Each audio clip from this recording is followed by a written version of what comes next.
இன்றைய பாடம் மயங்கொழிகள். மயங்கொழி என்றால் என்ன என்று தெரிந்து கொள்வோம்.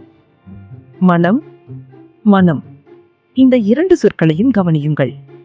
உச்சரிக்கும் போது ஏறத்தாழ ஒன்று போலவே ஒலிக்கின்றன. ஆனால் இரண்டுக்கும் இடையே பொருள் வேறுபாடு உண்டு. இவ்வாறு உச்சரிப்பில் சிறிதளவு மட்டுமே வேறுபாடு உள்ள ஒலிகளை மயங்கொழிகள் என்கிறோம். மயங்கொழி எழுத்துகள் மொத்தம் 8. 3 குழுக்களாக பிரிக்கலாம்.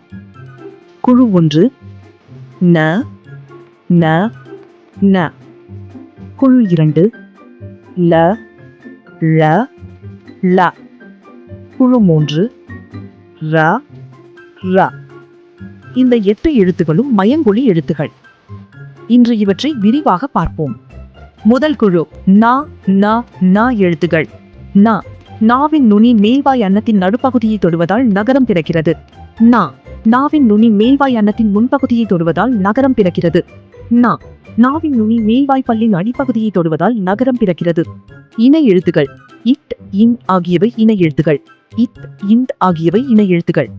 இர், இன் ஆகியவை இணை எழுத்துகள். இதன்படி தகரத்தை அடுத்து வரும் நகரம் தன்னகரம். எடுத்துக்காட்டு: கண்டம், வண்டி, நண்டு. தகரத்தை அடுத்து வரும் நகரம் தன்னகரம். ரகரத்தை அடுத்து வரும் நகரம் ரன்னகரம். எடுத்துக்காட்டு: மன்றம், நன்றி, கன்று. நினைவில் வையுங்கள், தா என்னும் எழுத்துக்கு முன் இன் வரும், ரா என்னும் எழுத்துக்கு முன் இன் வரும். பொருள் வேறுபாடு கவனியுங்கள். வானம், வெடி. வானம், ஆகாயம். பனி, வேலை. பனி, குளிர்ச்சி. இரண்டாம் குழு லா லா ழா எழுத்துகள். லா, நாவின் இரு பக்கங்கள் தடித்து மேல் பற்களின் அடியை தொடுவதால் லகரம் தோன்றும். லா, நாவின் இரு பக்கங்கள் தடித்து மேல் அன்னத்தின் நடுப்பகுதியை தொடுவதால் ழகரம் தோன்றும். ழா, நாவின் நுனி மேல் நோக்கி வளைந்து வருடுவதால் ழகரம் தோன்றும். ழா தமிழுக்கு உரித்தான சிறப்பு ஒலி. எனவே இதனை சிறப்பு ழகரம் என்று அழைக்கிறோம். பொருள் வேறுபாடு கவனியுங்கள். விளை, பொருளின் மதிப்பு. விளை, உண்டாக்குதல். விழை, விரும்பு. இலை, செடியின் இலை. இலை, மெலிந்து போதல். இழை, நூலிழை. ஒரே மாதிரி ஒலிக்கும், ஆனால் பொருள் முற்றிலும் வேறு. தவறாக எழுதினால் பொருளை மாறிவிடும். மூன்றாம் குழு ர ர எழுத்துகள். ர, நாவின் நுனி மேல் அன்னத்தில் முதல் பகுதியை தொட்டு வருவதால் ரகரம் தோன்றுகிறது. இது இடையின எழுத்து என்பதால் இடையின ரகரம் என்கிறோம். ர, நாவின் நுனி மேல் அன்னத்தில் மைய பகுதியை உரசுவதால் ரகரம் தோன்றுகிறது. இது வல்லின எழுத்து என்பதால் வல்லின ரகரம் என்கிறோம்.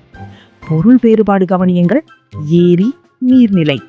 ஏரி, மேலே ஏரி. கூரை, வீட்டின் கூரை. கூரை, புடவை. மயங்கொழிகளை சரியாக உச்சரிக்காவிட்டால் கேட்பவர் தவறாக பொருள் கொள்ளும் நிலை ஏற்படும். எனவே இந்த 8 எழுத்துக்களையும் சரியாக உச்சரிப்பது மிக முக்கியம். மயங்கொழிகளை பற்றி நன்கு புரிந்து கொண்டிருப்பீர்கள் என்று நம்புகிறேன். இப்போது ஒரு சிறிய வினாடி வினா பகுதிக்கு செல்லலாம். கீழ்கண்ட சொற்களின் பொருளை பொருத்துக.